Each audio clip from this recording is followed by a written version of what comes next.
Welcome everybody to the brand new episode of the Sports-Oriented World Podcast. I'm your host Solomonokukuwafua, and from wherever you are listening or watching me from around the world at whatever time zone, thank you so much for being a part of this podcast. I'm sure you've loved the content that I've put so far, either on video or on audio, and I just want to thank you to all the regulars who have participated in this journey from day one, and I can't take that for granted because of you made me do what I love doing and not giving up, and make sure I give more and more of the same content and even improve myself better and better on a daily basis. So thank you so much for being a part of this podcast, and for those who are listening or watching for the first time from wherever you are around the world, thank you so much, because you're not wasting your time with this content, with what I have to provide.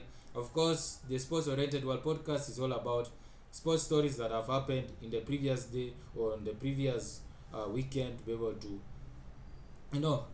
review and preview on what's coming, to review on what happened previously, and to preview on what's coming up. And at the same time, if there's nothing that is happening during the week or during the day, then of course I'll be talking on sports stories that are rarely talked about, and it's bringing make sure that I bring it to light to be able to make it a conversation for all of you to engage in, and that's the purpose of this podcast. But to all the regulars, thank you so much.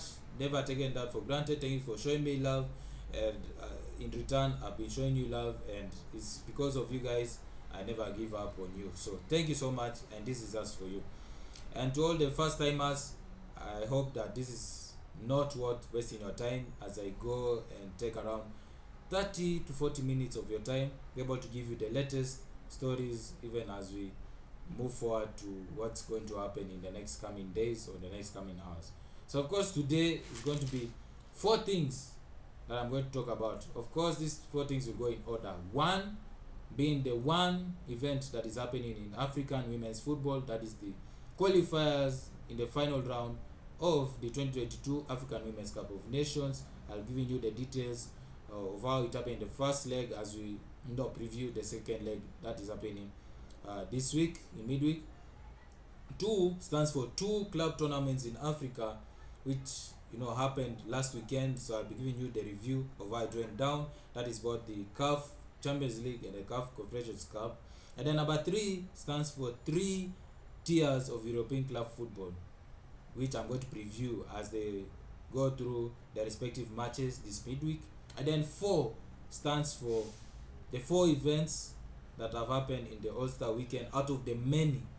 And of course, even as the NBA goes through the Oyster break, I'll be reviewing the Oyster Weekend out of the many events which I've chosen, the top 4, which concerns Africans. And hopefully, even as the second half of the NBA regular season will officially kick off in a few days, that is something that is worth discussing. So basically, the title of this episode will be midweek preview and the weekend review. The midweek preview and the weekend review. So that's what I'll be dwelling into. And without any further ado, make sure if you are listening for the first time or you're watching it for the first time, make sure you follow, like, and say something even as the episode is ongoing. So thanks so much for being a part of this show. And without any further ado, let me start with the 2022 African Women's Cup of Nations qualifiers, which of course is on its final round. And already another team has qualified for the main tournament, and that is Burundi women, after finishing with an aggregate of 11 goals to 1, which of course the first leg happened on the 16th of February. That was on last week, where they won by 6 goals to 1, and then the second leg happened of course yesterday on 21st of February, which of course Burundi scored and won by 5 goals to 0, which I call it the 5-star show, and that's how they qualify for the main tournament. So already so far, the two East African teams have qualified for the African Women's Cup of Nations, being the Ugandan women's team, which they qualified through a walkover because of the Harambee Starlets withdrawal from the qualifiers, and then of course the Burundi women qualify for the main tournament. So That's how it went down in Burundi, and 3 teams have already qualified. Now we need 9 more teams to be able to fill up the slots and make it a 12-team tournament, which is of course taking place in Morocco. And just to preview on, before I preview on what's happening in the second leg, let's see what happened in the first leg, which happened last week on the 16th of February. Of course, if we look at the game between Zambia and Namibia, that one ended goalless. And then we go to Zimbabwe versus Botswana. Botswana won that game playing away by 3-1. So of course, both games being located in the southern part of Africa. So if you are to look at it from one type of perspective, it looks like the Botswana team have a chance to really go closer to the main tournament, whereas the Zambia Namibia game is still tight. And then if you look at the game between South Africa and Algeria, South Africa won the first leg by 2-0. Then the game between Tunisia and Equatorial Guinea, Tunisia won by 5-0. The game between Togo and Gabon, the game ended 2-1 in favor of Togo. Cameroon versus Gambia, the game ended 8-0 to Cameroon. And then the game between Senegal and Mali, the game ended 1-0 in favor of Senegal women. The game between Guinea-Bissau and Burkina Faso, the game ended 6-0 to the away team, Burkina Faso. And then, of course, the game between Nigeria and Ivory Coast, the Super Falcons being the highest ranked team in African women's football, it ended 2-0 to the host, that is the Super Falcons. And of course, now dwelling into the second leg, this time the game between Zambia and Namibia, where they're going to play, whereby Namibia women will play at home. So for them to really stand a chance of qualifying, they really need to score as many goals as possible. Now the good thing is that they came out of the first leg with a clean sheet, but now here in the second leg, playing at home, Namibia women have to score as many goals as possible. Even if they concede 1 or 2 goals, they need to score as many as possible, because when it comes to a 2-leg series, the more the number of goals scored, the higher the chances of you qualifying for the next round. And that's what Namibia needs to do. And if they want a clean sheet, the best thing they have to do is basically don't concede. Make sure the defense is solid, and you'll see yourself having no problems at the back, and just concentrate on the offensive. Then the game between Zimbabwe and Botswana. Now Botswana women playing at home, all they need to do basically is to get a clean sheet or score at least 1 more goal to be able to get a higher chance. But for Zimbabwe, who are now playing away in the second leg, they have to score at least 3 goals to qualify for the main tournament. So that's a tough hill to climb. Then for the South Africa-Algeria game, this time South Africa playing away and Algeria playing at home. Looks like Algeria have a tough hill to climb. They have to score at least 3 goals to qualify for the main tournament, whereas South Africa, they just need a draw or at least 1 more goal to qualify. So that's another tight one to watch out for. Then of course the second leg, which this time Equatorial Guinea are playing at home and Tunisia are playing away. Looks like Equatorial Guinea need at least 6 goals to qualify for the main tournament without Tunisia scoring. Whereas for Tunisia, all they need to do is just get a clean sheet or score at least 1 more goal. And then the game between Togo and Gabon, this time Gabon playing at home and Togo playing away. Togo, all they need to do is score 1 more goal and they are qualified. And for Gabon, who are going to play at home in the second leg, all they need to do is score at least 2 goals to qualify for the main tournament. But that's something worthwhile, a tough task. Then the game between Cameroon and Gambia, this time Cameroon playing away in the second leg and Gambia playing at home. Gambia have to score at least 9 to qualify, whereas Cameroon, they just need a clean sheet or at least 1 more goal to qualify without a struggle. Then the game between Senegal and Mali, Mali playing at home this time in the second leg, and Senegal playing away. All that Senegal needs to do, as you can remember, the Senegal men just won the AFCON not long ago, and now on the women's side they are trying to emulate the same as for the women. All they need to do for the Senegal women is to basically get a clean sheet or score one more goal at least to be able to stand a chance of qualifying. Whereas for Mali, they need at least 2 goals to qualify for the main tournament.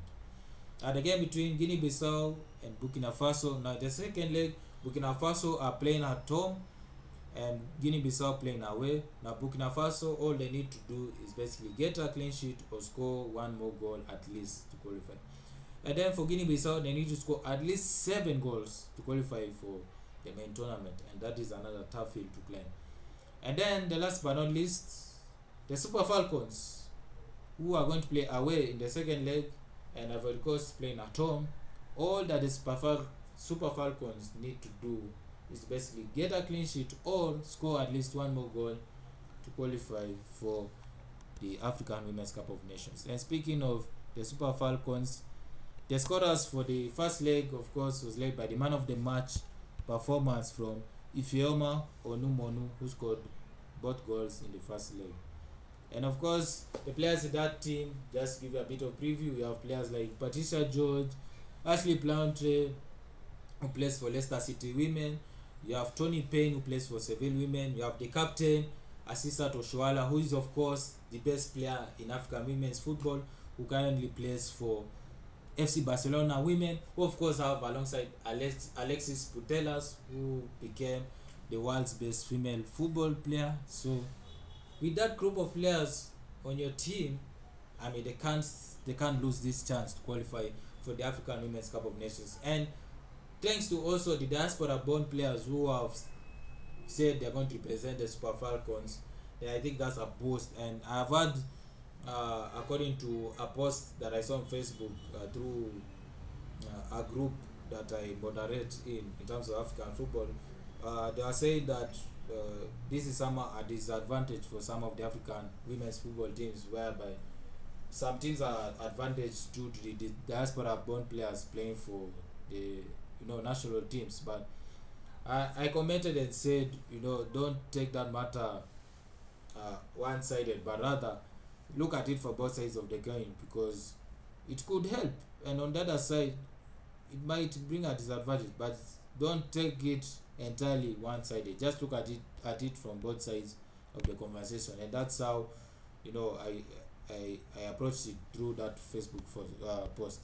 So that's it from that side of women's national teams.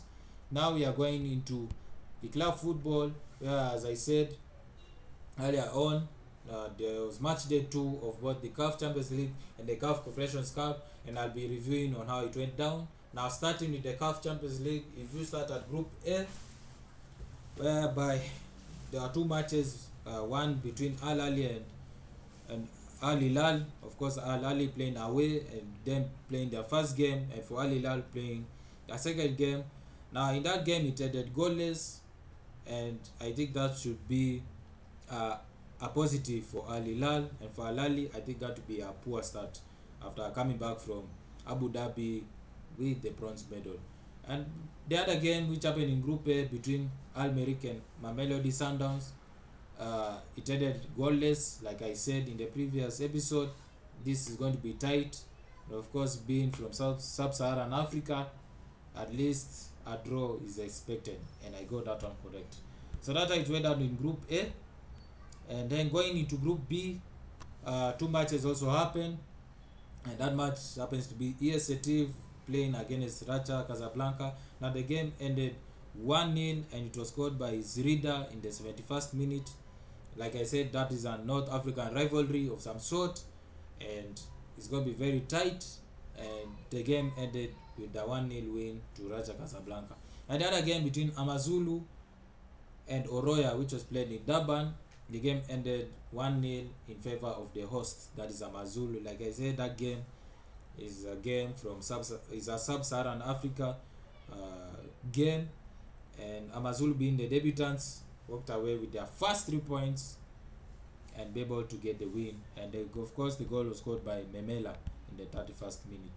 And then moving forward to Group C of the CAF Champions League, 2 matches happened, one being Jwaneng Galaxy facing Etoile du Sahel. Now for Jwaneng Galaxy, another debutant in this tournament, walked away with their first point against Etoile.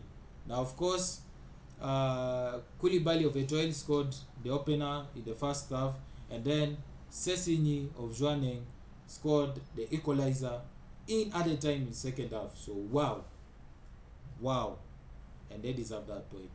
And of course, that a game between CR Belouizdad and Esperance de Tunis that had ended 1-1. Of course, North African rivalry of some sort. Like I said, a draw is least expected, and that's how I predicted it correct. 1-1 it finished. Now, of course, Belouizdad scored first in the 15th minute through Aribi, and then Match Moom of Esperance equalized late in the second half to get that vital away point. And then last but not least, in Group D in CAF Champions League, 2 games also happened. The first one being Petro de Luanda hosting Wydad Casablanca, and it ended 2-1 in favor of the host, that is Petro Luanda. Wow, what a shock here, because who thought that a team like Petro Luanda will beat a North African club like Wydad Casablanca? And of course, the goals were scored by Azulao, who scored first in the game in late in the first half. Then Wydad equalized through Daoudi of Wydad Casablanca, and then Nyano scored 9 minutes after the equalizer by Wydad, and that's how it ended by 2-1. Then the other game in Group D, which was Sagrada Esperanza hosting Zamalek, that game ended goalless, and that is a shock. Why? Sagrada Esperanza being the debutant, walking away with their first ever point in the tournament. So Zamalek will be going back to Egypt,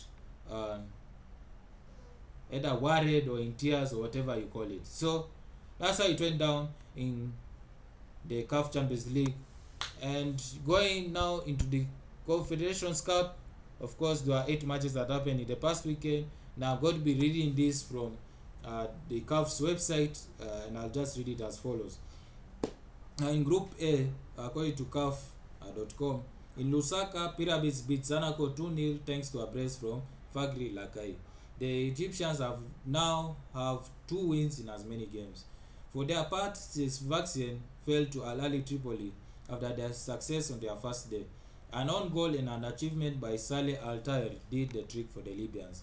So results as follows: Zanaco lost at home by 2-0 by Pyramids, which of course was a no-brainer, and of course Pyramids are going to win that game. And then for Al Ahly Tripoli winning at home by 2-1 by CS Vaccine, this was a tough game, and Al Ahly Tripoli walked away with that win.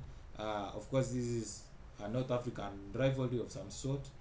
And then continue the article where it says, in Group B, Royal Leopards finally made their debut in the competition. Exempt on the first day, the Eswatini club missed their start with a 0-2 defeat against JS Zaura. Hamidi,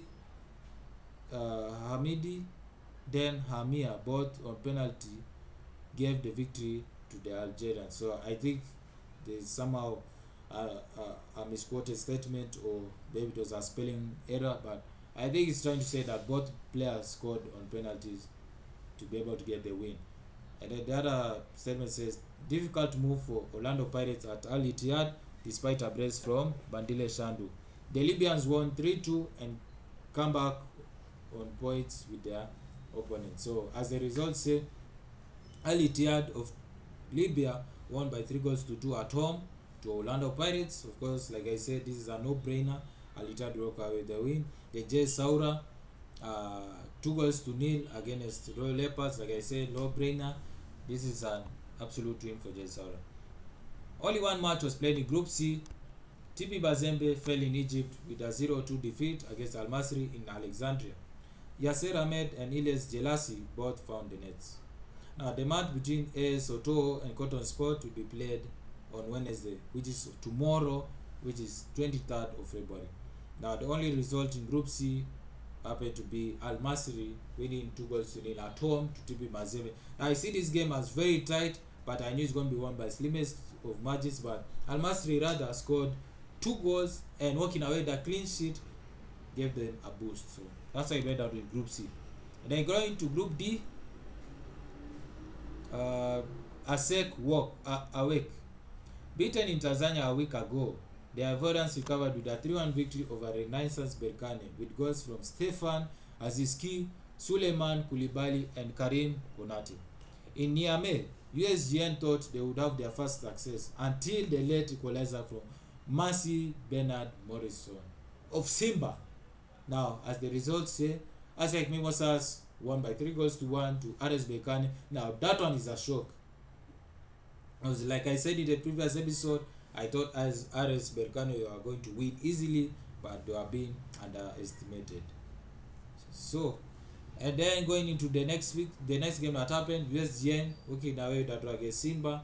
Now that one, I don't see it as a surprise because like I said in the previous episode, a draw is least expected and that's how it went down. So, congrats to me for predicting that one correct. And that's how we wrap it up for the African club football front.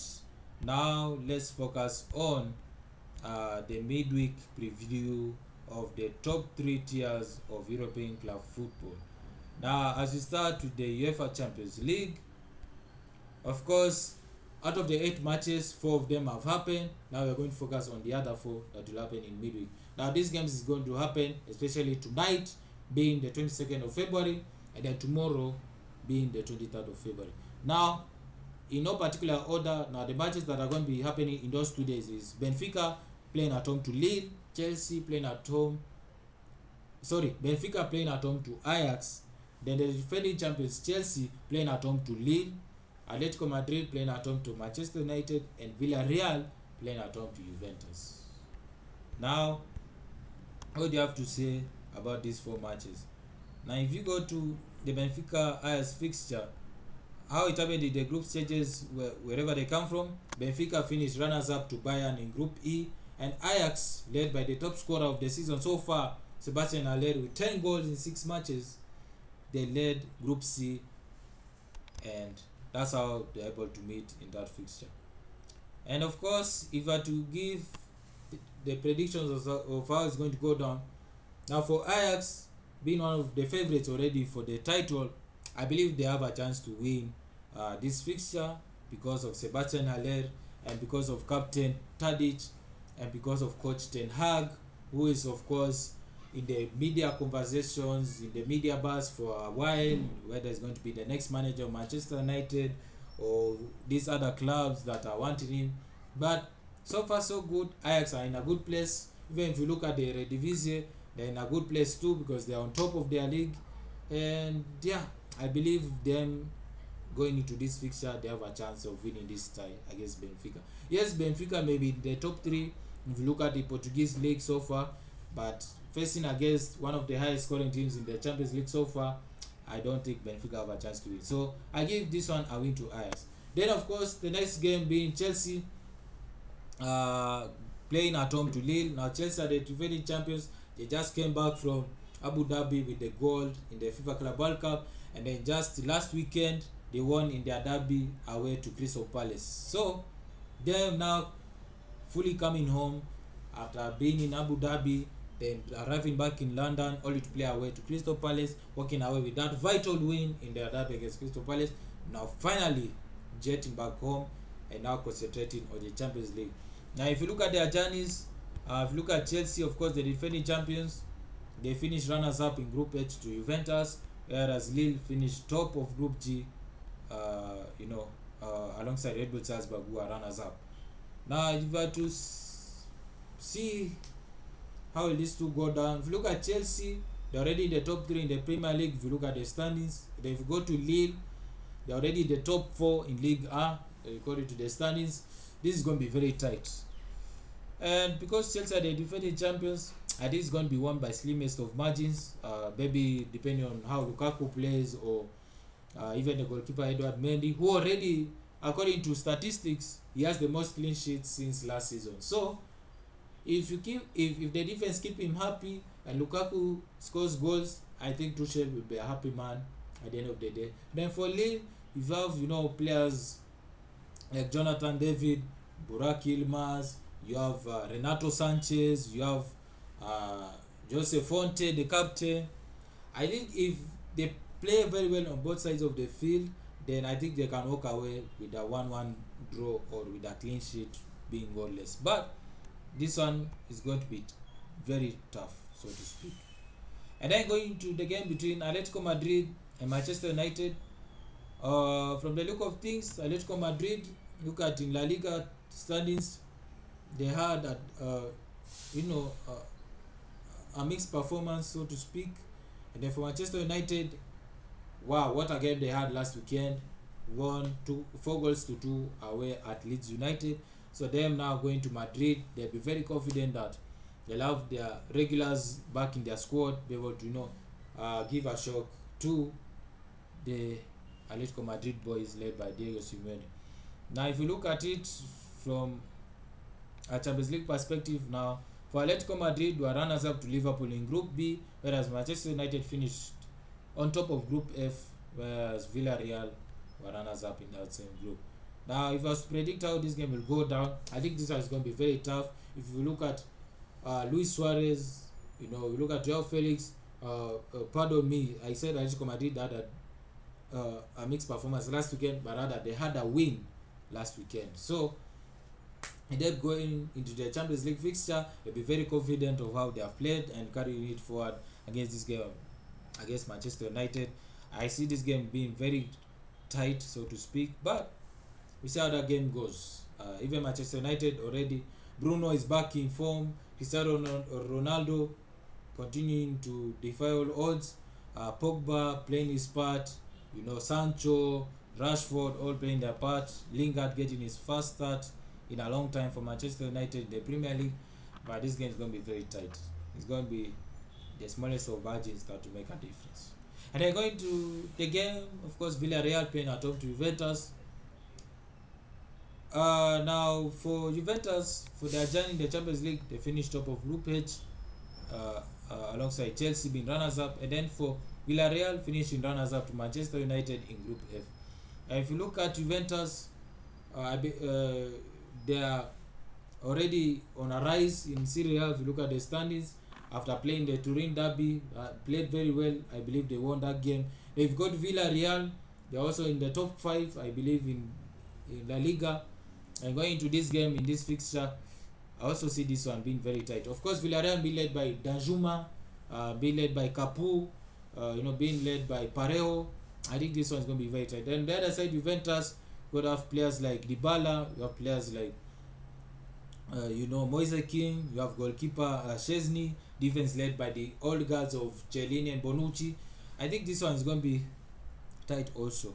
So I think the only game that I can predict easily is Benfica versus Ajax, and that's how it's going down in the Champions League in midweek. Now, if you move to the Europa League, 8 games happening in that in the midweek, and of course all of them playing at the same time on the same day on a Thursday on the 24th of February. Of course, 8 clubs need to qualify for now the main knockout stages, which is of course starting in the round of 16. If you look at out of all those fixtures, I chose the top 3, if you can remember in the previous episodes. Games, of course, like RB Leipzig playing at home, RB Leipzig versus Real Sociedad, and that one being Barcelona facing Napoli, and then Porto facing Lazio. Now, if you look at the second leg, meaning Real Sociedad are playing away to RB Leipzig, Napoli are playing at home to Barcelona, and then for Lazio are now playing at home to FC Porto. Now, if you look at those fixtures currently, if you start to RB Leipzig playing away to Real Sociedad.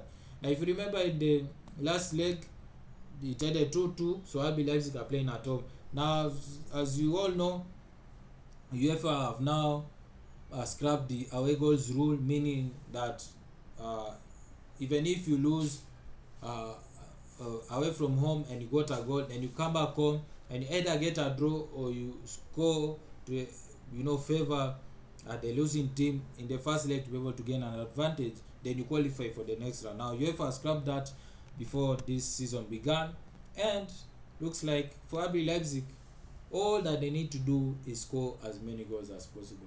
Whereas for Real Sociedad, they just need to win by a goal to nil, because that draw won't be enough. Because if they go away with that draw, then that means they'll have to go to extra time, which means 15 minutes on both sides of the half. That will equal to 30, and then if it stays the same, goes to penalty. Now, of course, for Real Sociedad, they're being led by players like Isaac, Portu, and the like. Guys like Januzaj be able to lead for Real Sociedad. And then for RB Leipzig, you're being led by players like Forsberg, players like Poulsen, Gulacsi, the goalkeeper from Hungary. Now, for RB Leipzig to really stand a chance of qualifying, they need to score as many goals as possible since they're the away side and there's no more away goals rule. Whereas for Real Sociedad, it's either they get a 1-0 win or score as many goals as possible and don't allow RB Leipzig to score for themselves. So that's how it goes down there. Now if you go to the game between Napoli and Barcelona, this time Barcelona playing away from home. Now in the first leg it ended 1-1, and for Barcelona, like I said, no away goals rule, so meaning they have to score as many as possible to be able to stand a chance of qualifying for the main knockout stages, which is of course the round of 16. And then for Napoli, now that they are playing at home in the first leg, all that they need to do is at least get a 1-0 win or score as many goals as possible. So that's how it's going down in that match. Then if you go to the match between Porto and Lazio, if you can remember very well, the game ended 1-1 in Porto in the first leg. Now for Lazio, who are going to play at home in the second leg, all that they need to do is to score at least one goal and end up with a clean sheet, that is 1-0, be able to qualify, or score as many goals as possible even if they concede 1 or 2 goals. So for them, of course, Lazio being led by Captain Immobile, you have Milinkovic Savic, you have Felipe Anderson, Pepe Reina as a goalkeeper. Then that's a tough hill to climb. And then if you go to the Porto side led by Sergio Oliveira, the captain, and then you have Pepe, who is their vice captain, one of the most experienced players in the UEFA Champions League currently. I think this one is going to be very tight and it's going to be determined by the slimmest of margins. So that's how it's going to go down in the Europa League. Then if you go to the Europa Conference League, 8 matches are also happening on this Thursday, and I've chosen the top 3, and that is of course Marseille playing away to Karabakh, Leicester playing away to Rangers, and then Vitesse playing at home to Rapid Vienna. Now for Marseille playing away to Karabakh, now in the first leg they won by 3-1, and all they need to do in the second leg is get a draw or score 1 more goal. That's all that they have to do. And then if you go to the game between Leicester City and Rangers, now Leicester City won the first leg by 4-1. Now all they need to do away from home is just to get a draw or score 1 more goal, be able to start a chance. Then if you go to the game between Vitesse and playing at home to Rapid Vienna, now Vitesse were being shocked by Rapid Vienna because they lost 2-1 in the first leg. Now all they need to do in the second leg is to score at least 2 goals to stand a chance of qualifying without conceding. But for Rapid Vienna, all they need to do is just score 1 more goal and they're already through to the main knockout stages, which is of course is the round of 16. And like I said, no away goals rule in all UEFA club competitions, so meaning the more goals they had, their chances of qualifying. And that's it for the European front of club football. Now, the last but not least, let's talk about the NBA Oyster Weekend. Now, out of all the events that have happened in the Oyster Weekend, I've chosen to highlight the top 4 events. Now, of course, to begin with the Rising Stars Challenge. Now, of course, I can remember there's a new format that I've explained in the previous episode and how it went down in that Rising Stars Challenge. Now, of course, the tournament was won by Team Barry. Team Barry is being led by Isaac Okoro, who is of Nigerian origin and is currently the guard for Cleveland Cavaliers, who is a sophomore. And of course, they had to win that, by 5 points to 20, which of course Team Isaiah is the runners-up, and you have Desmond Bain and Precious Ajua, who of course both players of African origin, from Nigeria to be specific, and are both sophomores. Now for Precious Ajua plays for Toronto Raptors, Desmond Bain plays from the Memphis Grizzlies. The game was tight, and remember that new format is also similar to the All-Star game, whereby they have used the Elam Elding tournament, whereby after a number of quarters, accumulated the most points Now we use the new format whereby they have to reach a target score. Whoever reaches there first wins the game. Now it's similar to this one for the Rising Stars Challenge. Now whereby in the first round, which was in the semis, 50 points, the team that scores 50 first qualifies for the final. Then an extra 25 to be able to equal it to 75 to celebrate the 75 years of the NBA. Whoever reaches 25 first in the final wins the tournament, and that's how it went down. Timbari wins, led by Isaac Okoro, the guard, and the MVP was won by Cade Cunningham, the first pick, playing for the Detroit Pistons. Now if you go to the skills challenge, the Cleveland Cavaliers team, the trio led by Jarrett Allen, who was already an all-star bench player playing the all-star game. Darius Garland was also an all-star who played in the all-star game, and then Evan Mobley.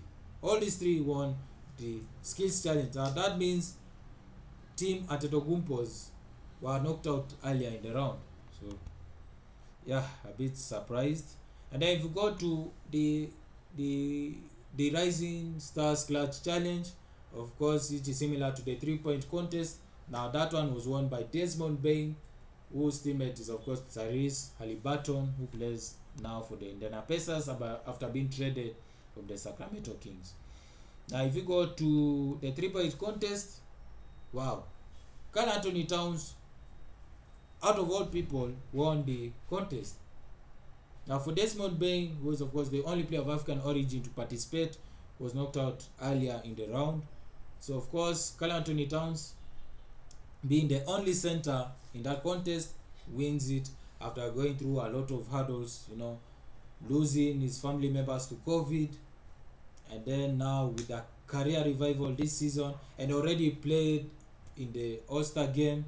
I mean, that's a miracle in itself for him, and now winning this, that's congrats to him. And according to stats, he has done a number of records. Number one, most points scored in the final round, beating Devin Booker, which he had 28 points in 2018, therefore winning it. And for him, finishing with 29, which is a point more, meaning that he set the record for that front, and then now becoming the first center to win the event.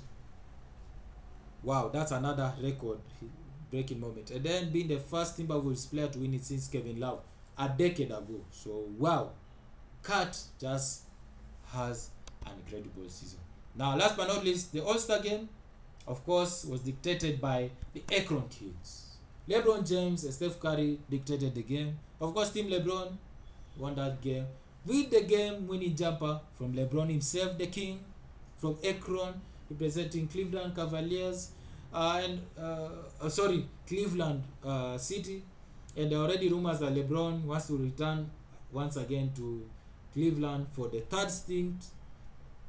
But of course he had to give it a show, even though he didn't win the All-Star Game MVP. But he gave the game winner, and the game won by 3 points according to the Elam Eden score, which ended 163 for Team LeBron, 160 to Team Durant, even though Durant was absent. But they gave a good showing. Now Steph Curry broke a number of records.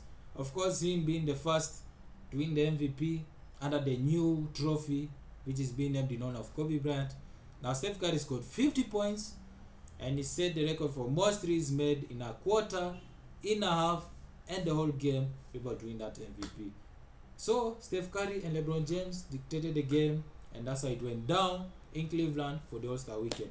And even as they go through the break, let me tell you the top 4 teams to watch out for. Of course, Phoenix Suns being the best team in the league and leading the West. Golden State Warriors, second best team in the league, second best in the West. Memphis Grizzlies being the third best team in the league and the third best in the West. And then the Miami Heat being the fourth best team in the league and the best team in the East. So those are the teams to watch out for as you go through the second half of the regular season. And that is it for the podcast. Due to the poor lighting quality, really apologize for that inconvenience.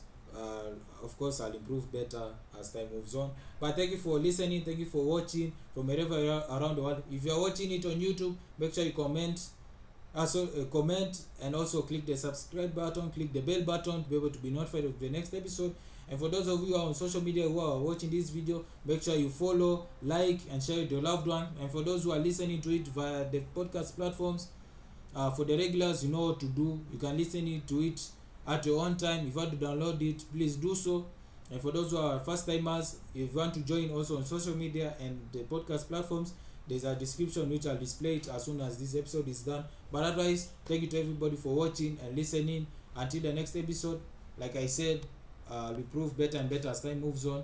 But thank you for being tuned in, and I hope to see you or hear you in the next one. Thank you, and have a blessed day.